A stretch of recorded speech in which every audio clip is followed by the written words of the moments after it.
Hey, welcome back to the Catholic Coaching Podcast. What are you interested in?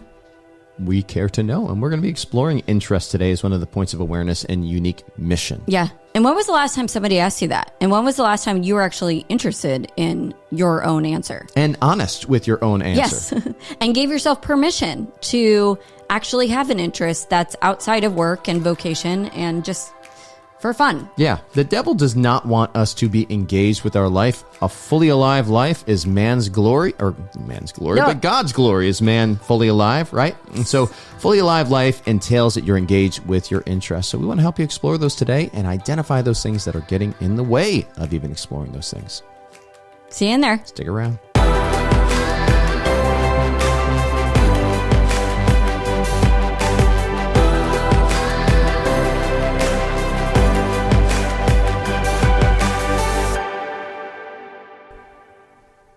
Welcome back. Hey, welcome back to the Catholic Coaching Podcast. My name is Matt. And I'm Erin. We are your hosts here today. Erin, what are you drinking?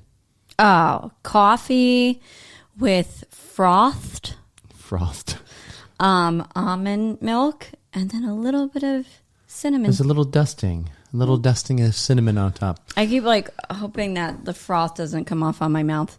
So if it does, you're going to have to let me know. I will let you know, maybe. Herbal tea I'm drinking here for those that are interested. Little ginger, non-caffeinated. Yesterday, I got a double espresso latte. After your normal cup of coffee? After my normal cup of coffee. And it tasted excellent. And went down smooth. Bing! Like for the rest of the day. And all of a sudden, I started to realize that, I need some quiet. Interior quiet and and it's not just interior quiet, like shut off the dings on your phones and stuff but what I put into my body creates noise. Yeah. Like too much caffeine, too much sugar. That's been very true for me since doing this detox. What I put in my body creates noise and all sorts of things. So but that's it's great. Another podcast. Yes. Better out than in. So here we go. We're talking about the pillars, the unique mission pillar and the points of awareness that we have decided. And really. Yes. The PUAs. Yes. Points of awareness. PUAs. POA. The PUAs. Yeah. So those, we're breaking those down. Today we're talking about interests. How interesting. Yes. Cool. Well, I love this one. And me too. Guys, one of our foundational workshops that we did with Metanoia Catholic is a unique call to sanctity workshop. It's the very first one that we ever did. I remember we delivered it. I delivered it at our virtual Catholic conference. And one of the things that I explored there was these areas of interest and starting getting into the stuff that you're passionate about and the giftedness. And as we kind of evolve to have these separate pillars of unique design, which is who am I, and unique mission, what is my purpose? Where do I direct all of who I am towards what end? Something that glorifies God, and then the unique battle, what gets in the way. We started to again see the importance here of identifying those things that we're interested in, how it ties back into our unique mission that God has designed us to fulfill. Yes. Yeah. So I like how you were talking about passions, because in that workshop we talk about passion, and passion it actually means something that you're willing to suffer for. Yeah. But many of us don't ever get to that place of understanding what we're passionate about because we don't allow ourselves to even look at our interests. Yes. We often judge our interests, but there is also that tool of the enemy. The enemy wants us to not be looking at our interests. And so we're going to kind of go through some of those lies that he throws out our way that seem very reasonable and very rational, and just kind of sift through them, discern through them, and see where they lead us. And also, really what he wants us to do is just keep us from exploring these things from a judgment-free place. Yeah. Yeah. There was one of the other reasons why we chose this as a point of awareness. I guess we're standing on the presumption that God wants us to be interested in his plan for us, right? Yes. So where we find these natural interests. We're not puppets. Yeah, where we find these natural interests, we actually have a desire to go, a passion. He's designed us to really enjoy and find residence in the mission. But also, people have different interests. Yeah. From interests are as diverse as people you find. And so when I say it all the time, I can't understand why somebody would be interested in accounting. can't get it. Like We're grateful. We're so grateful. All right. Love writing that check. Yeah. But but I just can't understand it. But people are interested in accounting. People are interested in being homeschool parents. We are not. Yes. People are interested in that is true. Owning a business. Like, we are those people. Not everybody is. People are interested in becoming coaches. People are interested in learning more about the faith. People are interested in writing books and getting doctorates and pursuing these degrees that maybe they'll never make any money off of these things, or they won't have any sort of practical application, but they just desire to know more about these things, or to be surrounded by these things, or stimulated by these things. Yeah. And we say that's fair game. Like, we want to take a look at that. And I think that's important to just consider here as we're considering our unique mission. Yeah. Okay, cool. So let's talk about what interests are. Actually, if you look up the definition of interest, it says the state of wanting to know or learn about something. Mm-hmm. So cool. What is it? All right. Interests are things that consistently captivate, things, topics, activities, stuff like that continually captivate our attention. Mm-hmm. They captivate our focus over time. They are areas where we have an appetite for more learning, or doing even, or a passion when we are engaging. We are drawn into them and effortlessly stay focused on them. Mm-hmm. So it's just kind of this place where you're just easily brought into focus. Interests are like motivations, which we're going to get into more, where we talk about motivations in unique design. In unique design, yes. Mm-hmm. Interests are like motivations in that they help us to naturally stay sustain our focus. Yeah. But I would say it sustains our focus, and as a byproduct, our bodies move into action, which that's that motivation, right? Yep. I also see my interest as a form of recreation and rejuvenation. Where's it that you like to play? If you could, I remember asking everybody on our team that, what parts of your work or your job feel like play to you? And it reveals what they're interested in. Mm-hmm. Yeah. So why did we pick this point of awareness? I already hit it. I think there's something unique in particular about people's interests. And again, the presumption here that God wants us to be engaged in his plan for our life. And so our natural areas of interest, which are very diverse, I think it's worth looking at those things, because that's when we're living in an area of interest and we're engaging in interest, we're going to be engaged. And when we're engaged, we show up as our best selves. And we make our biggest impact. Amen. And we feel fully alive, like that fully alive life that we talk about in our Metanoia Catholic Academy. It's engaged, right? Yeah. And so interests were naturally engaged by God's design. I think also I think a lot of people think their interests don't come from God. Now, here's the thing: they could come from God. They might not. I don't know, but when we don't open that up as an option that they could be coming from God, then we don't discern them, we don't look at them, and we don't really get anywhere with, we don't utilize that sustainable energy that they provide for our life. And even what you're saying, when people, even as employers, I want my employees to be interested in what they're doing. Because I know that the productivity that we're going to get from them, and that they're going to feel alive and feel focused and interested in sustaining that focus. Yeah. I think that's huge. And I think wanting that for other people is a good desire. Well, think about the classes even in school that you're most interested in. Yes. Those are probably the ones where it was easiest to get the grade that you're looking for. Yeah. Amen. Okay. So also, moving into virtuous behavior, I think this too. Totally. Yes. So this kind of gets us into our first lie, but we'll talk about this. But I also think when I'm a coach and I'm coaching somebody, there's a couple things I look for. I look for interests that have been around for most of your life, that have kind of been consistent throughout your life, or at least in your adult life, we could say. Sure. I look to the ones obviously that are morally neutral, there are a lot I'm of interested in porn. I'm interested in getting hammered this weekend. But here's that's the thing, actually, because like when we start to fall into sinful behavior, those things can take the place of our natural God-given interests, because we're ignoring these interests over here, and we're like, oh, this is just an easy fix over here. Well, yeah, and when we're talking about like being interested in something that's objectively immoral, like it's never going to bring you to a deeper contemplation of God. Like there certainly is a core desire there that entices us towards that thing, that in this case, like towards that sin. There's some core desire that we think that sinful activity is going to, it's going to alleviate, or it's going to appeal to or satisfy, but it never does.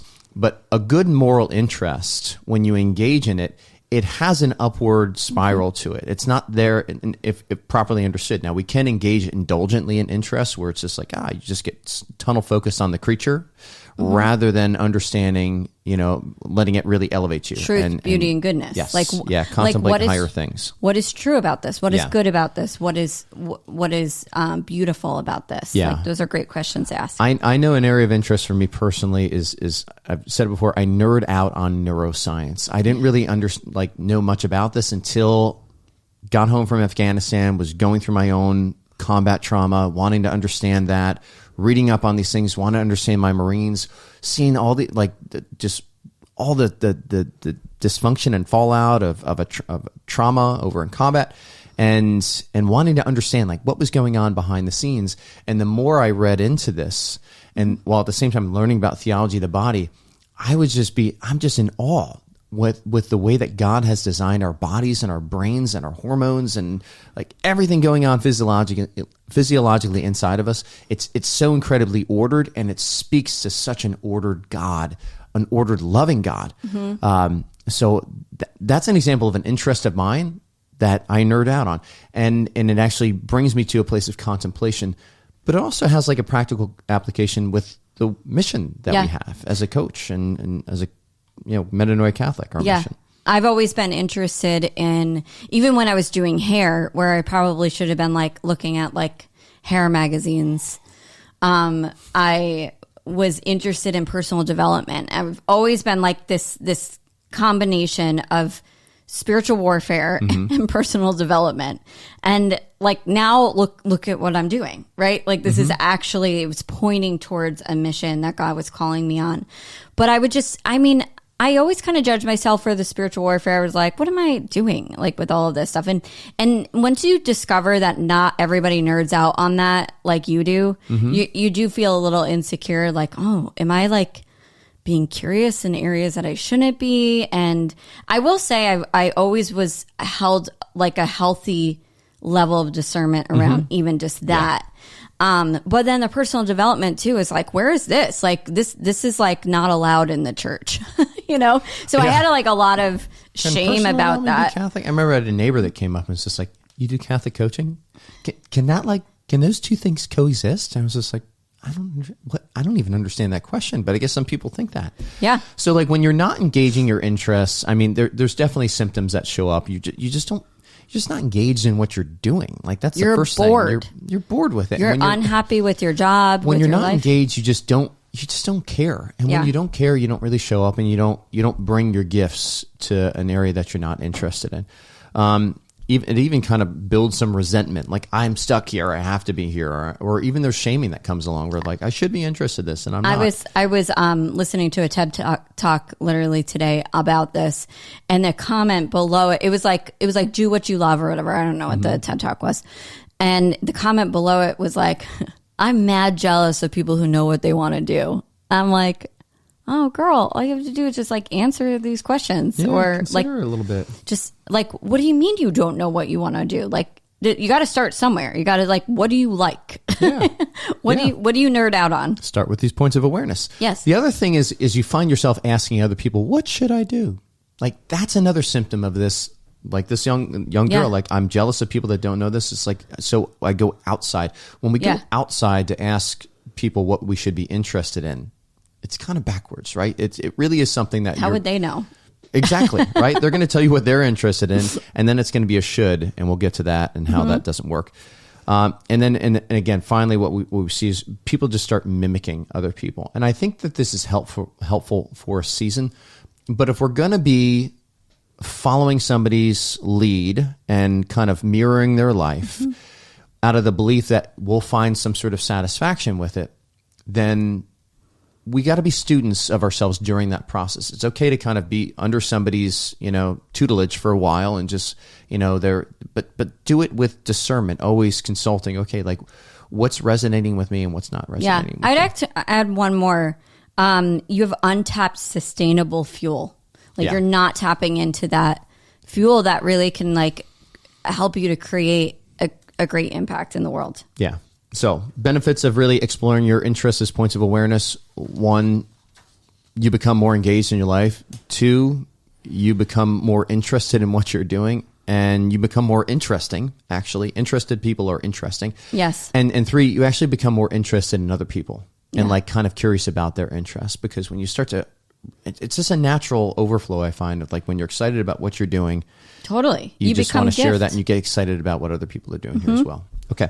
So what we're going to be going into here, the episode is just, the meat of the episode, or what are the lies that are getting in the way of you exploring your interests? Okay. So maybe you can identify with these or some sort of nuance of these, but we're going to be addressing the lie, which is the tactic of the enemy. Because again, if we start, the enemy does not want us living a fully alive life. All right, that's a life where we're actually making Christ's kingdom come on earth as it is in heaven, and it draws us into that place of contemplation, a deeper relationship with the Lord. Okay, so he wants to frustrate us and keep us unengaged. Doing this with these lies, we'll address these lies, we'll address the truths and some ways that you can counterpunch some of these lies, and so you can get engaged with the truth. Ready to go? Yeah, let's do it. Let's do it, okay. Enemy, strategy, or lie. Number 1 is my interests are self-indulgent or selfish. Yeah.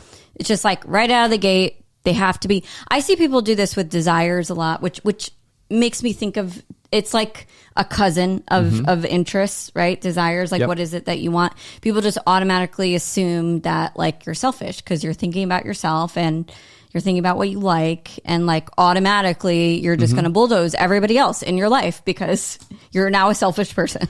The other thing there too is like there's a presumption behind, and I think this is kind of a mindset of our high productive society. It's like everything you do has to be ordered towards some like tangible production objective. It's got to be monetized. You have to be able to. Yeah, it like you have to. It has to be justified with as worthwhile time, a worthwhile spend of your time, by some sort of like it's bringing X amount of dollars. Yeah, or I've heard that right something. out of the gate. Whenever we've done something like this, like Unique Call of Sanctity or any type of workshop where it's like, hey, what are you interested in? I immediately hear that thought. People go, yeah, but I can't make money doing this. It's like, okay, but like, whoa. Like that really escalated quickly. Like, let's not like go into finding a new career right now, but like, let's just be like, where would you like to play? Like how would you like to spend your free time when you're not working? Yeah. And I even want to address that. Like, I can't make money doing this. That's such a presumptive statement, right? And it's so limited. It's limited, but like you have no idea. Like we immediately go to, I have to start a business. I like, I don't know, collecting butterflies, right? It's like, oh, well, there's no market for like butterfly collectors or something like that. And it's just like, well, you know what? Like, what's to say? Why does it have to be you have to start your own business that has to be completely self-sustaining? Why can't it be like you get to be part of a club, or you get to, go in and teach a class once in a while to a couple of kids? It's an example of jumping to conclusions, like where it's like, well, now I have to make a living out of this because I named one interest. Okay, what if wonder was just your justification? Yes, I think this kind of gets into to kind of like the truth here. It's like interests really can go indulgent. They can, and they can lead to like an extreme selfishness. Or they can draw us, again, like we said before, into a deeper contemplation of higher things. And that really depends on our disposition, right? Yeah. How we're approaching these things. If we treat the interest as the end, we're going to go indulgent on this. But if we treat it more as an icon, right? Then it becomes really a prayerful, contemplative window into greater wonder. And guys, there's some merit in wondering alone. Like those things that engage our wonder alone. Yeah. I also think too, like when you're saying like interests can go indulgent, they can go selfish, and then they can like, or they don't. Like it's just, we have a reason. We have like this gift of reason that we can actually think through this and actually ask like some questions and be like, okay, is this, first of all, is this interest intrinsically immoral? Right? Sure. Like you were saying before, like, is it porn? Like, okay, well, we're not talking about that. We're not talking about drugs or anything like that. This is my interest, you know? So we can answer that question. Most of us know the answer to that question. Sure. Yep. But has this interest gone vicious in the past? Meaning I've kind of overused it. I've like, you know, I've been charitable when I've been wanting to like live in this. I haven't been considering the people in my family, that kind of stuff. And just honestly, like take all the drama out of it. Just honestly answer yes or no. Has it done that? Yeah. What are the fruits of engaging in this interest? Yeah. It doesn't mean that your past has to be your future too, by the way. But also, has this interest ever led you to virtuous actions? And has it created impact for others or fruits for others? So we can answer these questions and answer them rationally. And like I said before, it doesn't mean that what has happened in the past has to be your future. You can make a decision now. How do I want to live? How do I want to live in response to this interest? What does temperance look like if you're overusing it? Like, what does that look like? Yeah. So Aaron and I were like we're super engaged with the temperaments and learning about temperaments. It's a big part of what we do. And at Metanoia Catholic, we draw from that quite a bit, right? And so because we're so interested in it, we enjoy talking about it. We enjoy reading books on it.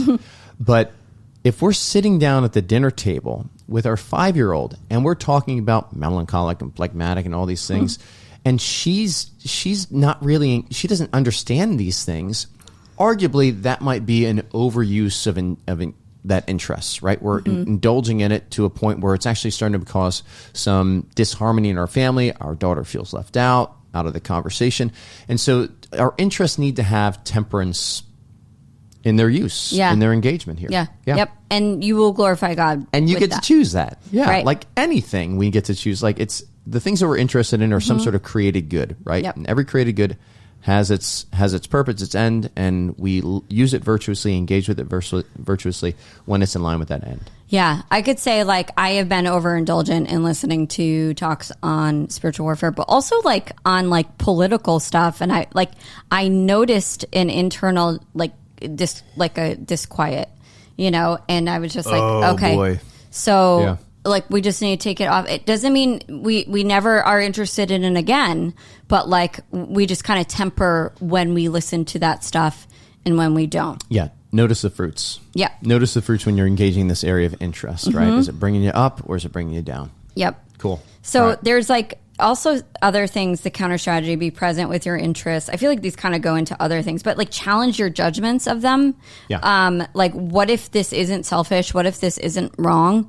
Also ask the Lord, what are you speaking to me through this interest? Yeah. Make it a prayer. Yes. Yep. Invite the Lord into that. It makes a big difference. Also identify, I like this one that you said, identify those personal interests that are secret. Like the ones like what I was saying, it was kind of like hiding my personal development books from like all my Catholic friends. And then like which ones are kind of like you're keeping close to home. Those are interesting ones to explore. There's maybe some shame around them, and you know, you could even explore it like from a rational standpoint. Like, should there be shame around this? Like, what does the actual church say? Or, you know, like you can use a lot of those same questions. Yeah, and sometimes there's like the shame is there because nobody else is really interested in that thing. And it's just like, okay, this doesn't really seem to be something that I bring up or I share with other people because they're just not really interested in it. And so it's kind of like putting pearls before a swine, so to speak. But other people's interests have very little to do with what you're interested in to be, which kind of brings us into our next next lie here. Let's jump into that. Okay, so like the second enemy strategy is that other people have some sort of like impact on my interest, on what they get to weigh in on what your interests are. Okay, and it's like I don't know what I want to be I don't know what I should be interested in. And we can give this authority over to other people. And in some ways I can see there's a time for it in the beginning where it's just like, hey, just like, especially when you're young and you're exploring, you don't even know these other experiences and you're just looking for somebody to give some wisdom, right? But ultimately it's not about adopting their interests, but rather it's about kind of entering into it and then being a student of the experience. I remember when I was at the Naval Academy, my father went there. He was a Navy pilot. And for the longest time, I wanted to be a Navy pilot. I thought that was going to be my path. And even my, the girl I was dating at the time, she really wanted me to go the path of being a Navy pilot. We loved the movie Top Gun. We watched that all the time. Like, who doesn't love Top Gun? Yeah. But it was, and I like the idea of being able to yuck it up with my dad and talk about pilot things. But guys, man, when I went to my first aviation cruise as a midshipman, just to kind of explore what it'd be like, I hated it. We went in this T-34 and it was flying upside down. I was strapped into this thing and I had this mask on and I could breathe, but I just felt so constricted in this thing. And then I was just like, I remember getting done with that thing, throwing up when I got to the bottom and being like, okay, I guess I'll just get over that. I should be interested in this. I was totally denying the fact that I was miserable at this. And so I went to another one of these things a year later. And I remember just getting up in a helicopter and the same thing, floating around, like being like, I am stuck in this thing. That's all I was thinking was, I am stuck in this vehicle. Right. That's probably a good indicator if you're like I'm stuck here. This. I'm not interested in this mask and everything, and I feel sick again. I hate this. And I remember when I finally gave myself permission to be somebody that just likes to have their feet on the ground and love leadership too. Yeah. And when I started to kind of let go of, and not that my father ever imposed this interest on me. But we can all do that. But we can all just assume. Exactly. It's in the blood or whatever. Like, this is part of the legacy. This is what we do. Once I finally just let go of that I should be interested in this, it made so much room for the things that I actually was interested in. And it really blazed a path. It revealed a path forward to, in this case, being a Marine and working with guys. Yeah, I think there's like another color of this, another nuance of this is I shouldn't be focused or I shouldn't be interested in this.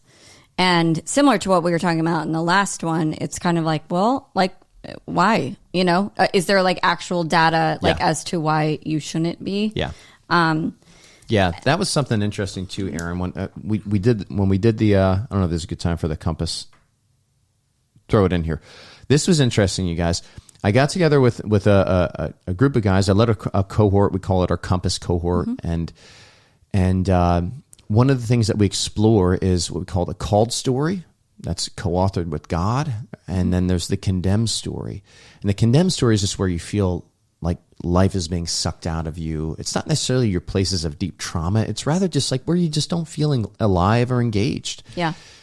And I was really interested to see that when men started to share their condemned stories, it had a very constant theme. The constant theme was they were living from a place of should. They were living they were living up to somebody else's expectations. Yeah. And they just felt no life within that. I think there's something that's telling there and why interests are so important. Yeah. Yeah. Also why unique design is so important too, because 100%. Because you hear Catholic men say, I should be the leader. I should be the head of my family. I should be the leader, protector, provider. And I don't disagree with that actually. Like that's kind of what you're called to do as a man, but also your view of leadership is very different. Like it's going to look different on everyone. And so to consider, okay, maybe God gave you different unique gifts, unique strengths, unique weaknesses, so that you're going to show up in a certain way, leader, So I know my interest in neuroscience and the personal development has certainly impacted the way that I dad. Yes. Right? That I father Avila here. So I mean, you could see how the interests they pour over into all these other areas of life that I'm not getting paid to be a dad, but it's still something that's certainly proper to living an excellent life, right? To be a good dad. I think being a sanguine too, all my sanguines out there, holla, you guys are going to be like, I feel like I have too many interests, and so mine was more from another extreme. It wasn't like you should be interested in this. It'd be like you shouldn't be interested in all of these things. Like you're never going to focus. Which, like I said, there's some truth in that, but also like just it shuts down your interest box completely. Yeah, I remember even when I was working at I was working over at Benetech. My friends would say Initech, like office space, but no, it was just a payroll software we sold, and health benefits, stuff like that. But there was this whole, I remember getting sucked into this whole concept of human capital management. And at first I hated the phrase of it and like the name of it. But when I started to dig into what it was all about helping people in the workplace find opportunities to do what they do best. And it was just like, wow, this is so cool that you can have this relationship between employer and employee where the employer is giving the employee this opportunity to really step into the fullness of their gifts and really step into the things that bring meaning in their life and make a contribution to a greater mission and make some money and provide for the family in the long run. I mean, it just made so much sense. But that was another area that like I was not really interested in other areas of HR, but that piece was something very interesting to me. And that certainly is something that's paved the way, I would say, for what we do at Metanoia Catholic, especially in the area of unique design, unique mission, and battle. Yeah. I'm going to give you guys a couple questions to ask yourself, journal questions. These are some of my favorites. But first ask yourself, do I even really like this? Like Matt, like you talked about giving yourself permission to just like what you like. I hate flying airplanes. And as long as it's not immoral, like what you like. There is a reason why you like that particular thing. And it's probably to be that part of the body of Christ, right? Like that's probably telling you where to go. Yeah. So do I even like this? And then also ask some questions like, what could I talk about for hours? What do I nerd out on? And what makes me forget to eat? Like when I'm like learning about it or doing it, what makes me forget to eat? I love that what makes me forget to eat because it makes me think of the scripture where Christ has just witnessed to the woman at the well. And then the disciples all come back and they're like, hey, we got some food. And he's just like, I've had like, I just read that this morning. That's some bread or something like that. He's like, the food that I have is the will of God.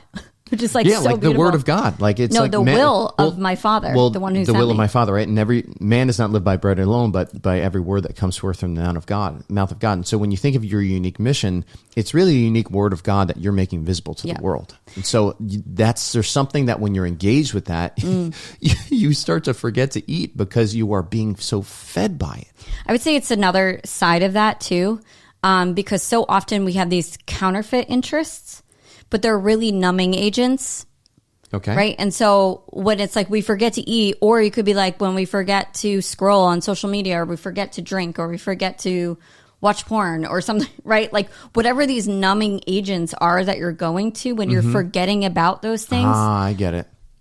First of all, we've uncovered your numbing agent, your counterfeit interest, but also it's like we're starting to find the solution to that. This is why whenever I'm working with guys that have a struggle with pornography, we have to look at unique mission.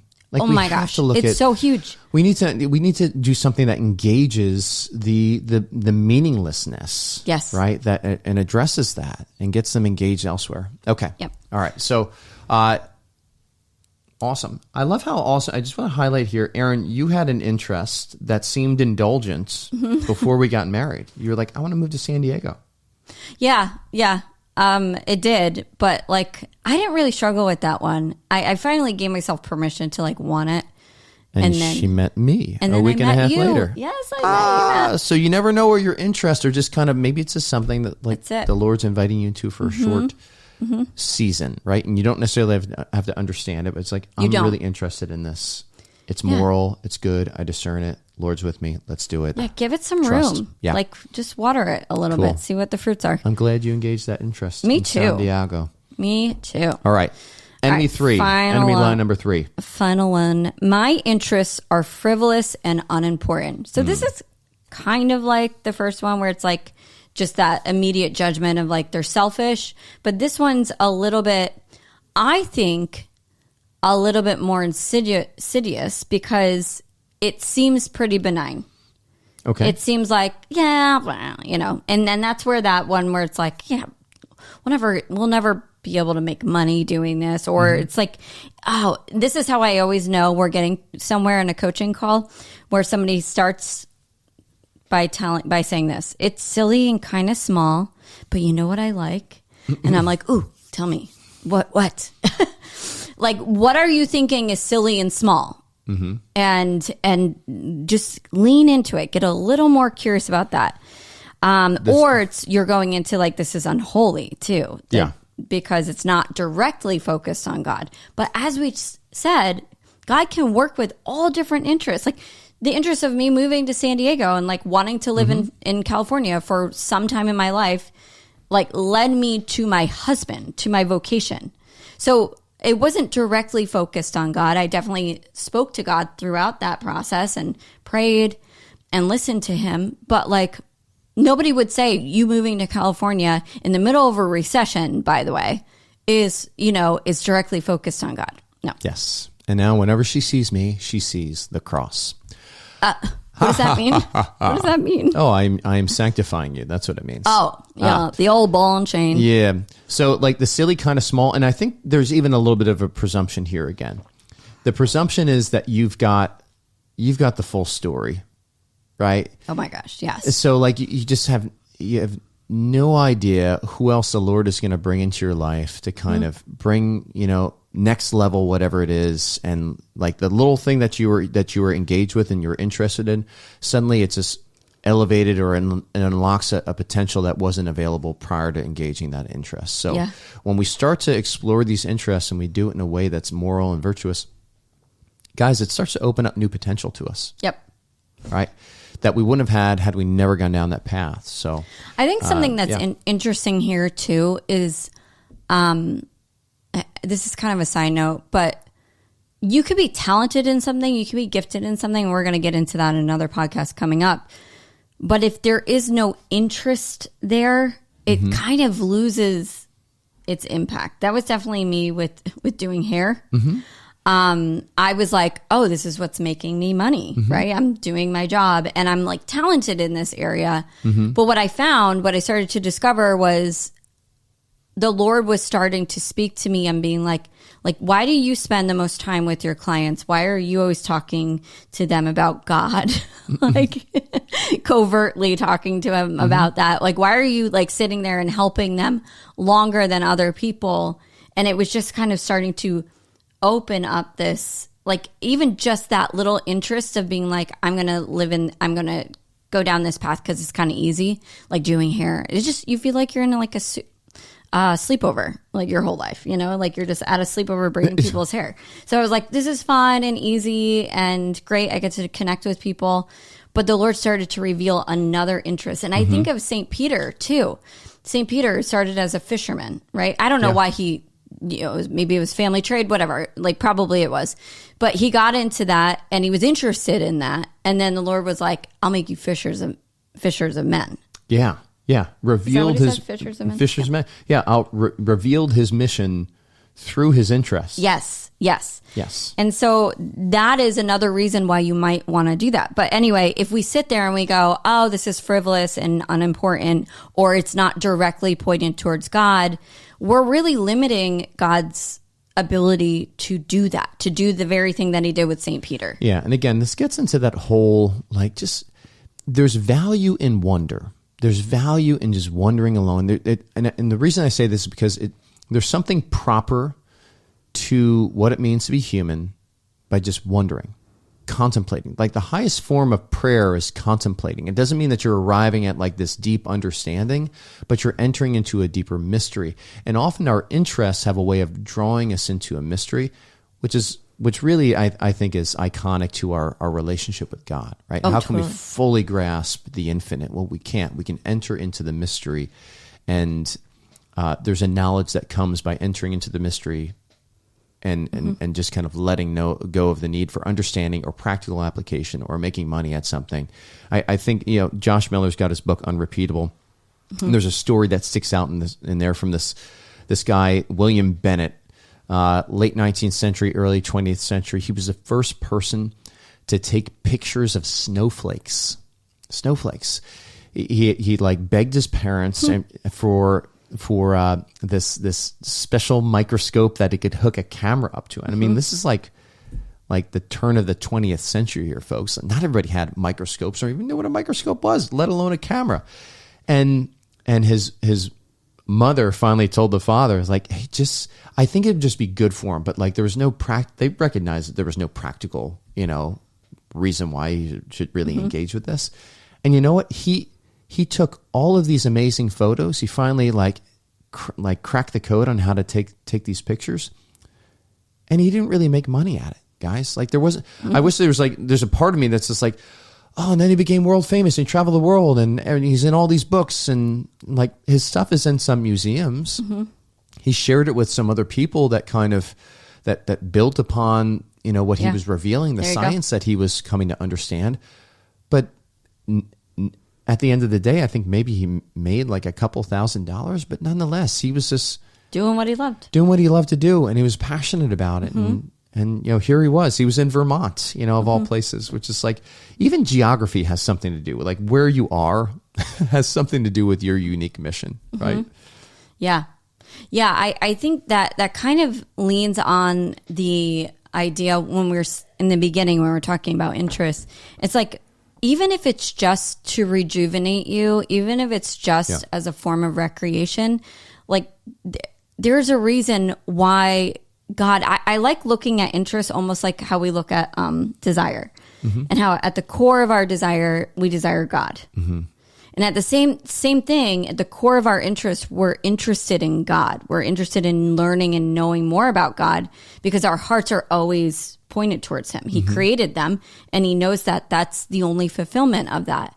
And we can't love something that we don't know. We can't love someone that we don't know. And so this desire to want to know him more and want to know him more, it's like layered with these other interests on top of it. And sometimes we sometimes they need to be redeemed. Sometimes they need to be tempered through virtue, but it's a path. I love that statement that, it was Father Greg Pine said this. It was like talking about desire and discernment. And he said, the way God made you is the way he will save you. And in the same sense, like the way that God has made you to be interested in things is the same way that he will save you. And it's calling you on this mission. Yeah. So in the same way that William Bennett, right, had this desire to photograph snowflakes before they melted, which was very difficult to do. And revealed the order that was present in the tiniest snowflake, and the beauty, like on a microscopic level, the order of God that was there. I mean, how does that not draw you into a deep wonder? Like, what a gift to the world! Yeah. Who knows how many people were brought to a greater conversion through looking at his photographs. In the same way, looking at art. Like, we can look at art, guys, and be like, what's the purpose of art and everything? And but I don't know, but yet we still love it, and we still look at it, and we still go to museums, and it does something to us. Yeah. It changes us, and it changes us for the better. Yeah. Yeah. So a couple of questions to leave with you guys, just as you're starting to contemplate your interest, is, like, can I glorify God through this? Is this bringing me to contemplate God more? But also, like, what is God speaking to me through this particular interest? What truth is being revealed? What beauty about him is being revealed? What goodness about him is being revealed to me through this interest? And I mean, guys, I've said this a couple of times too throughout this. Giving yourself that gift of play or recreation or rejuvenation is enough. We don't do that. Like, as adults, we just don't. We don't allow for a time of interests. Like, what am I really, truly interested in? But I think you'd be shocked when you kind of give yourself that permission to like what you like and to bring that to the Lord, like what he would do with it. It's crazy. Yeah. It's changed my life. Yeah. And I love the question also. We had this recently in our Lenten challenge that we did. It was like, how can you create more space in your day to engage in your interests? Just a little bit more. Like and 5 minutes. Yeah. And just be a student of that. I know I love good stories. And for the longest time, guys, I never read fiction. And the reason why I never read fiction is because it just didn't have a practical application towards it. There again, like it was kind of, you know, You can't make money it was indulgent. reading Lord of the Rings. It's like, I can't. But I picked up Lord of the Rings finally. I had enough people and I'm really enjoying it. Like, and there's a part of me that's a little bit of I should be enjoying this, and I'm kind of just being conscious of that. That's it's like actually allowing myself to develop my own opinion, because there's some parts of the book that I'm like, okay, all right, like we just so many details. All right, I don't need to know what this field looks like and this tree over here. But just like I'm glad that you bring that up, because this is an example of like Bill Dunahee from like the Theology of the Body Institute loved Lord of the Rings so much that he actually created a Theology of the Body course around Lord of the Rings. Like, you don't know what the Lord's going to do with this interest when you lean into it. And like, I'm sure there were people who had major, like, just conversions, those conversions of heart on this course through that story, through one person's interest. Well, and you know what? When I look at Bill, it's a moment of conversion looking at his childlike wonder. Through it all. There's something that's just beautiful. And there's something about this, you guys, where like you get interested and you get giddy and everything. And like there's something it's innocent and it's beautiful, and it's doesn't need to have any sort of justification. It's just rejoicing in its own end, right? In a sense. It doesn't need any sort of justification. It's just it's beautiful. It's childlike. So that's what I like to. I engage in my interests. They start to kind of bring that childlike nature out of me too. That playful side of you. Cool. Yeah. Anyway, right. That's what we got. Permission to explore your interests. Yes. We've given you permission. Not like you were waiting for it, but we've extended that permission. It's changed our lives, like we said, and it might just change yours. Yeah. So if you want to explore your interests a little bit more, certainly follow us here on the Catholic Coaching Podcast. Go ahead, subscribe, write us a little review as well. Always love the reviews. And guys, our academy, the Metanoia Catholic Academy, is a place to explore those interests. With other people. That are interesting people. Yeah, who have interests and might have same interests as you. That's cool, too. Yeah. Another thing I want to add in here, we have a Science of Discernment course coming out. Yeah, pretty excited about that. Where we really do explore this stuff, too. A lot of these pillars, these points of awareness of the unique mission pillar. That's going to be great. And we not only teach you like practical ways to discern daily life and just through your desires and your intentions and everything like that, which we've heard so many people ask questions about, like, what does God want for me? But also, like, what do I even want? And how do I know it's good? And so we answer all those questions with practicality, with a lot of practical tools and skills. But also, this is the best part. Not only do you learn it for yourself, you also learn how to accompany others through it. So it's a training. Like, you actually get all the resources and a mentorship type training alongside of that. So we get into active listening and just those basic mentorship accompaniment skills. Really excited about that. The reason why I'm bringing this up is we dive deep into what do you seek and what are your interests and so on and so forth. And so it just made me think of that. Yeah. That's coming out soon. Cool. All right. But if you jump in the academy, you'll have all kinds of information on that. Join our, but yeah, just follow us here. Yes. Cool. All right. We'll see you next week. Hey, thanks for sticking with us in the Catholic Coaching Podcast. If you like what you heard, please like and subscribe, and we'll see you again.